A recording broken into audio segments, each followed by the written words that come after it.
Hi, I'm Matt, and I want to welcome you to GFC's More to the Message podcast. This podcast is a platform to expand on the Sunday content and answer submitted questions. In this episode, we're going to talk about the message from this past Sunday on Luke 6:12-26, which I titled Discipleship 101. And as we always say, if you have not listened to that, please do so. That will help inform this podcast, and I'm not going to cover all of the content, really just jump off of it into some additional things. So let me summarize the text and the message, and then we'll jump into a few questions. In this passage, Jesus chooses his disciples, and there's a rabbinic tradition, there's a culture around evaluating and selecting disciples. What was so striking in this passage is who Jesus chooses to be his disciples. These are men who are very unqualified, very flawed people, but he invites them to follow him, and not just to follow him, but to be the apostles, the leaders of the early church. And the way that the narrative works, Jesus, he asks them to be his disciples, and then he immediately goes into the Sermon on the Plain, which really is Jesus teaching them his way, his yoke. He's telling them what it means to follow him, what they've signed up for, in a sense. And so we just looked at the first few verses of the Sermon on the Plain. We're going to get into the whole thing as we go on in Luke. But the first part of it are the Beatitudes. And Jesus says things like, "Blessed are the poor, blessed are those who are weeping, blessed are the excluded and the rejected, and woe to you who are popular, and woe to you who are well-fed now." And it's this surprising, subversive reversal of what's considered important in the world's eyes, and who is considered fortunate. You know, there's this tradition of pronouncing blessings, saying, hey, these are the people who have the good life. And what was so radical is Jesus inverts how many people think about the good life and who's fortunate and who's not. And so the implications for his disciples then and now are, one, a radical recalibration of values. Jesus, he's not giving commands. You know, I made the comment on Sunday. He's not saying go try to be poor and cry all the time and get excluded. But Jesus, what he's doing is he's reorienting values. And if we're going to follow him, we have to reorient our values to the upside down, or really the right side up values of Jesus. The second implication, though, for discipleship is an open-handed approach to our resources and to the things that are considered important in the world's eyes. Following Jesus changes our relationship to success, to power, to wealth, and then finally an eternal mindset. So if we're going to follow Jesus, we have to be of the mind that we are living ultimately for divine blessing, for God's approval, not for the world's. And so from the jump, Jesus, he's saying, guys, you have to rethink everything. So here's where I'm going today in this episode. First, we got a question from someone asking, hey, I've worked really hard to provide for my family. Is that wrong? Should I have not done that? So I want to answer that. Second, I want to share more about Jesus wanting imperfect disciples.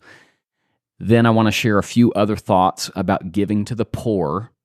And last, a little more on the call and cost of discipleship, and a couple fascinating parallels with Shackleton, this polar explorer, and Jesus. I talked about Shackleton in the introduction. So first, here's a question we got from somebody. I am a hardworking person. I have striven to make sure that my family is provided for and had security. My wife has done the same, and we worked as a team. Hearing your message, I have the feeling that we may have lived the wrong way. I am now wondering if I should have taught my children to not work hard or try to be educated. Should we have taught them to be responsible, chaste, and temperate? So let me respond to this. And again, I like to say I'm giving responses, not answers. My response is, I don't think you've lived the wrong way. I think hard work is really important. Providing for your family is important. Scripture teaches that. I think educating your children is important and training them to be people of character. So much of where a text like this gets worked out is in our motivations. For example, you can provide for your family out of love and care and wisdom, Or you can be like the man in the parable Jesus told who built bigger and bigger barns, saying, now I'm secure, now I'm good. The issue that Jesus has in that parable, for example, it's not with the behavior as much as it is with the heart. That man was bowing to the idols of security and success in the world's eyes. He was failing to trust God. He really trusted himself and his riches. So a lot of this comes out in our motivations. What are our motivations for saving, for example? Is it to be wise and responsible, or is it to try and make our life bulletproof out of a spirit of anxiety and needing to be in control, not trusting God? What are our motivations for working hard? Is it to honor God and to be good stewards, or is it something else? So again, the point I'm making is a lot of this comes down to the heart. You can live, to provide for your family, to train up your kids in what is right, and do all those things from a motivation to be wise, a good steward, to care for those around you, to be a person of love, all of those things. And that's awesome. Or I think we can live in the same kind of a way, but from a heart that really mistrusts God and says, no, my God is human success from a worldly point of view or popularity or whatever it might be. So a lot of this comes down to our motivation. Now, the other thought I did want to share is that following Jesus is not a formula. It looks different for different people. Just for example, Matthew or Levi, it looked different for him. I mean, he left his possessions and went to follow Jesus, right? Zacchaeus didn't do that. Peter and Paul, their stories were very different. Sometimes Jesus says, hey, follow me. Other times he says, no, don't follow me physically. Don't leave. I mean, there's this story of the demoniac in Luke, and we'll get to this story. But he basically, after Jesus heals him, cleanses him of this demon that's possessed him, he says, Jesus, let me follow you. And Jesus says, no. He says, go home and tell your friends and family how much he's done for you. Jesus, he says to the rich young ruler, hey, give away everything you have. But there's lots of other people that he doesn't do that. So again, my point is following Jesus is not a formula. And I think for some of us, these Beatitudes that, Jesus inverting the values of the world, it's really uncomfortable, and we want almost a formula and to know exactly what this looks like for us. And we don't have that in the New Testament. I think Dallas Willard, he says it really well when he talks about following Jesus. And what he says is following Jesus is living as though Jesus would if he were you, if he had your marriage, your family, your gifts, your opportunities, your career, etc. And I think that's helpful because each of us have a unique story in the same way. Matthew had a unique story, so did Paul, so did the demoniac. So I think a lot of this is saying, okay, what would it look like to follow Jesus in my unique life? I think based on the question I'm hearing from this person, I think Jesus would work hard. I think he would be responsible financially. I think he would be generous. I do think he would train his kids in their character, et cetera, et cetera. So again, the question I think is with my unique life, what does it look like to have my values recalibrated to the values of Jesus? So quickly, again, I would say, no, you're not doing anything wrong by working hard, by saving. I think all of that's really, really good. But I think the tension that a text like this puts before us is, why are we doing those things? And ultimately, what would it look like for us to live in more alignment with the values of Jesus? Now, I want to share a little bit more about Jesus picking who he picks. So, imperfect disciples. I played hockey when I was a teenager. Kind of weird for a Texas boy. I know. Street hockey, not ice hockey. I hardly knew what ice was until college. But we played just for fun. Nothing serious. But in high school, me and a bunch of my friends decided to join an official hockey league. And we almost did it as a joke, but we enjoyed playing it. We didn't have a coach. Our uniforms were plain white undershirts with Sharpie drawn on them, and we were terrible. So I think we lost our first game 15-2. We were out there with our mismatch elbow and knee pads from Toys R Us, skating around and just getting dominated by these other teams that had been playing together for years, were well coached, all that. And we lost every single game except for the last game of the season. And we ended up winning in a close game. It was like 8-7. And when we won, we rushed out onto the court and started jumping and hugging each other. There might have been tears. I don't remember. And the other team was just looking at us like, what is wrong with you? You guys are the ultimate losers. You lost every game all season. But for us, in that moment, it was like we won the Stanley Cup. I mean, we couldn't have been happier because we never expected to win a game. We actually joined the league, again, as kind of a joke. You see, and the reason I thought about that story is our vision of success was very different from everyone else around us. And so though we looked like fools in the eyes of everyone else, we thought we were awesome. And in this passage, it's almost like Jesus walks out onto the playground and picks his team. You remember those days where you divide up and you'd have two captains and they'd pick their kickball teams. It's like Jesus, he goes out on the playground and he picks his team not to play street hockey or kickball, but do something far more important. And it's stunning to think about the kind of people he picks for this purpose. I mean, there were all kinds of people in the first century trying to be God's people in different ways. If you think about the different religious sects in Judaism, you had the Pharisees who, they were basically characterized by strict observance of the law, adding rules. You had the Essenes who were marked by withdrawing into the desert to get away from the pagan culture. You had the Zealots who, for them, following God was trying to overthrow Rome in a violent way often. And then you had others who were trying to align with Herod and support his regime. So you have all these people. And they're all trying to be God's people. And it's staggering who God picks. He picks these broken, unqualified, flawed people, this mismatched group of disciples. And he gives them a vision for success that is so radically different from the world. And again, it's the kind of vision where these guys at the end of their lives, I mean, Jesus at the end of his life, he died, right? Before he was resurrected, he had nothing. I mean, he had to be buried in a borrowed tomb. He died with nothing. He was not a success in the world's eyes. And these disciples, even, that many of them were martyred for their faith. And it's almost like that image of me and my friends on the hockey court celebrating, being excited, because our vision for success was so different. And I think that's part of what Jesus is doing through the Beatitudes. But Jesus, he clearly wants imperfect disciples for that mission, for that unique mission.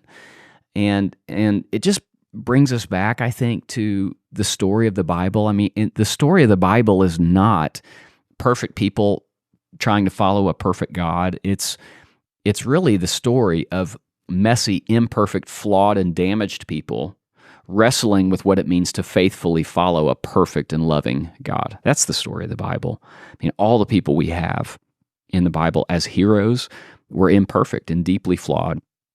Homer Simpson, of all people, said it really succinctly and really well in one episode of The Simpsons when Homer finished reading through the Bible, and he said this. He said, "Everyone in this book is a mess except this one guy." And I think that's totally true.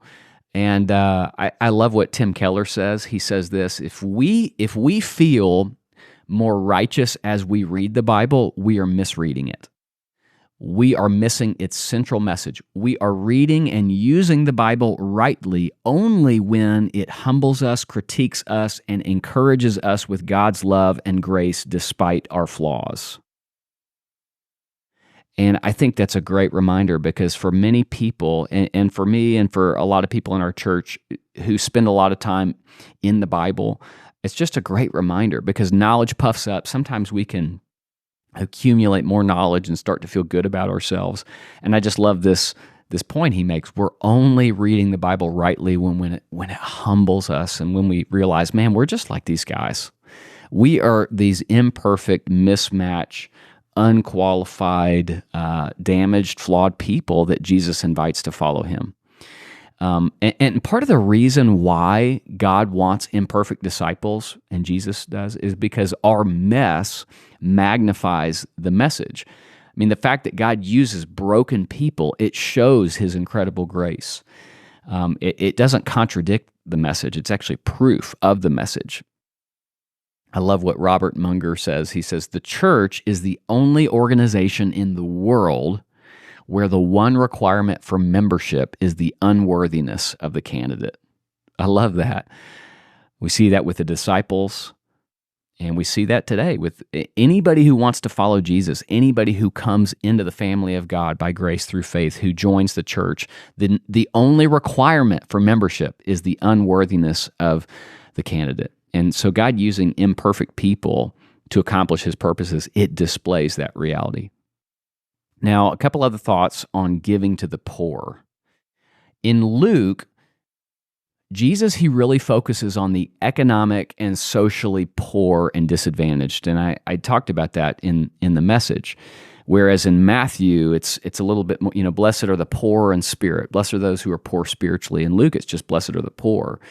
And so one of the things that I asked was, is Jesus teaching that material wealth is bad or being popular is bad? Is he saying we should give away all of our wealth, give it to the poor and hungry, and become poor and hungry because that's who Jesus says is blessed? Again, like I said on Sunday, no, not necessarily. These are not commands. Jesus doesn't say, go do these things. This is really about a reversal of values. But if our values change, our relationship to our resources change too. And generosity to the poor is one of the marks. It's an indicator of having our values aligned with Jesus. Now, saying all of this, there is a tension.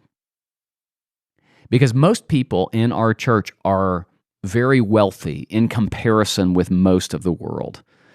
And when you talk about money like this, it just produces tension. And I will tell you, I feel it in my own life. I feel the tension. But part of what I didn't want to do is remove the tension, because I think we need to wrestle with what is our relationship to our wealth and resources. I mean, there's a reason why Jesus talks about money a whole lot more than, I think he talks about money in the Gospels more than heaven, hell, sexual immorality, and several other things combined. I mean, he talks about it a whole lot. And part of it is money is one of the main obstacles in our hearts to loving and following Jesus. And so part of what I wanted to say, and I'm always having to cut and eliminate things for the sake of time, but part of what I wanted to say is that when we talk about giving to the poor, if the impulse in our hearts is defensive, and I feel that, okay? But if the impulse in our hearts is defensive, we need to examine what we're believing.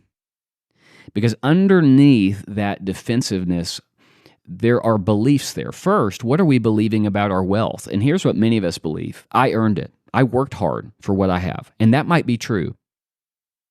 But the main reason you have your wealth, the main reason I have what I have, is because we were born in this century, not the 6th century. In the United States and not rural Cambodia. It's because you were able to read by the 3rd grade, which is one of the primary indicators of social and economic trajectory. You had nothing to do with that, okay? And neither did I. I mean, none of us would look at a 2nd grader who is in a terrible school system or doesn't have the opportunity to go to school and say it's their own fault that they're not able to read by the 3rd grade. And so, again, there's a tension here, but what I'm saying is, what do we really believe about our wealth? Whose is it? Why do you have it? Is it because you worked hard, or is it because God gave you a brain that functions and a body, and he put you in a time and place where you could develop whatever skills you have and work hard? But we also need to examine what we believe about the poor. And I think Luke uniquely challenges us to do that, because if what comes into our minds is, if you poor people, whoever that is in your mind, if you would just work hard, you could dig yourself out of poverty. I think that the Bible would say that is way too simplistic of a view. Proverbs 13:23 says, "A poor person's farm may produce much food, but injustice sweeps it away. Isn't that interesting?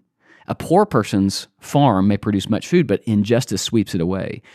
We live in a broken world, and there are systems, there's unjust systems that make it nearly impossible for some people in our world to build wealth.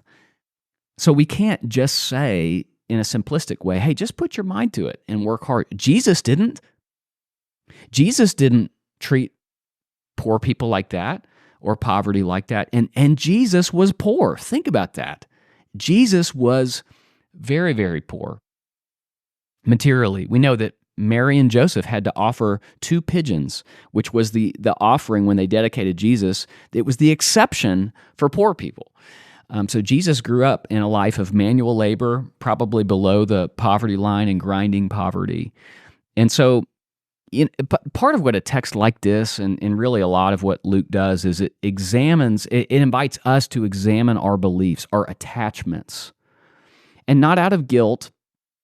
Not out of guilt. Again, we talked about this on Sunday, but out of a changed heart through the gospel.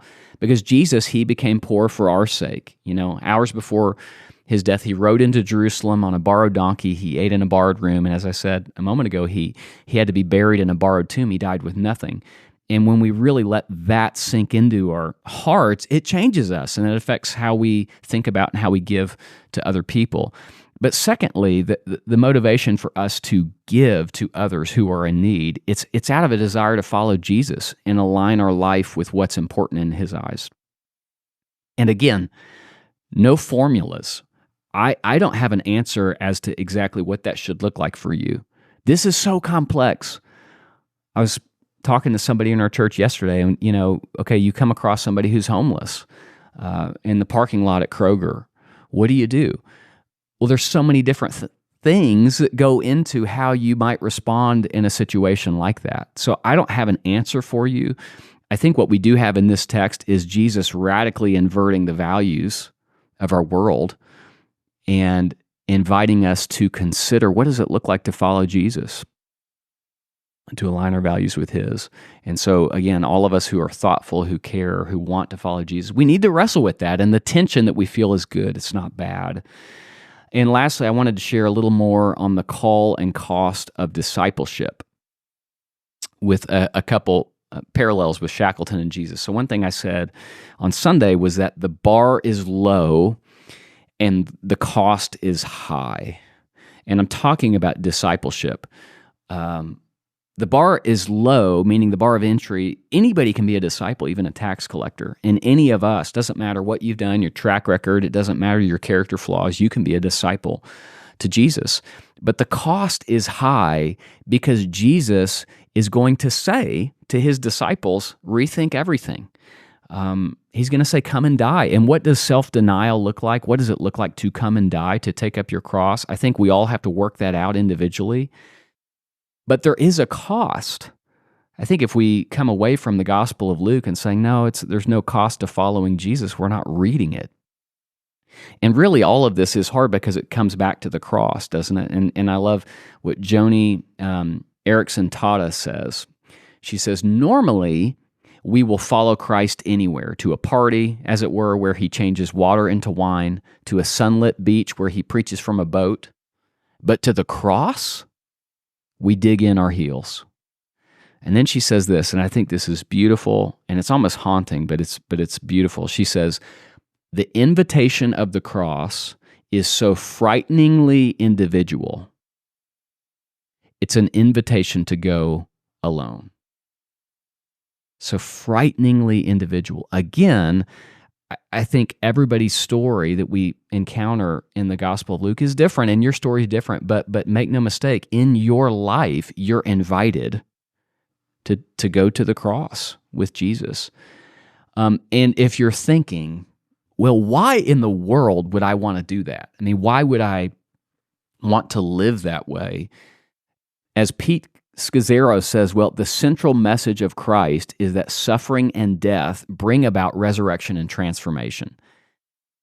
If this passage is teaching us anything, it's that the weakness, the grief, the sacrifice we endure for Christ's sake now will be infinitely rewarded in the age to come.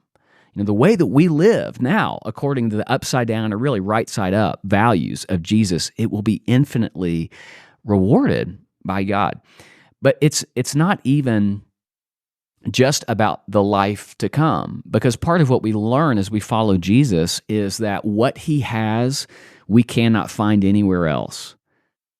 And as Jesus will say later in this chapter, as we keep studying Luke 6, Jesus will say the one who follows him is building their life on the rock, on something solid, and the rest is sand. You see, the secret about discipleship is this: we all have a rabbi. We all build our life around something: economic security, career, the ideal of having the perfect family, comfort and control. But Jesus alone is the rock. He alone has the words of life, as Peter says. When Jesus says, do you guys want to leave too? When everybody's leaving, and Peter says, where would we go? You alone have the words of life. And that's true for us today. So really the choice before us as we get into the next part of Luke is, will we follow Jesus? Jesus will not force you to follow him, to live under his authority as your rabbi, to build your life around him and his teaching. He won't force you, but he invites you. But you have to choose how you will respond to him. There's real choice in this. And so ultimately the choice underneath so many other choices we make spiritually is, will we choose to follow Jesus with everything? Now, a couple last things, and I just thought this was worth bringing out. I mentioned in the introduction how Ernest Shackleton, this polar explorer, he invited people to join him on this crazy quest, and his ad in the newspaper and all that. And there are major differences between Ernest Shackleton and Jesus, to be sure. But there's a couple things that I think are interesting. If you never heard of Ernest Shackleton or his story, it's fascinating. There's a book called Endurance.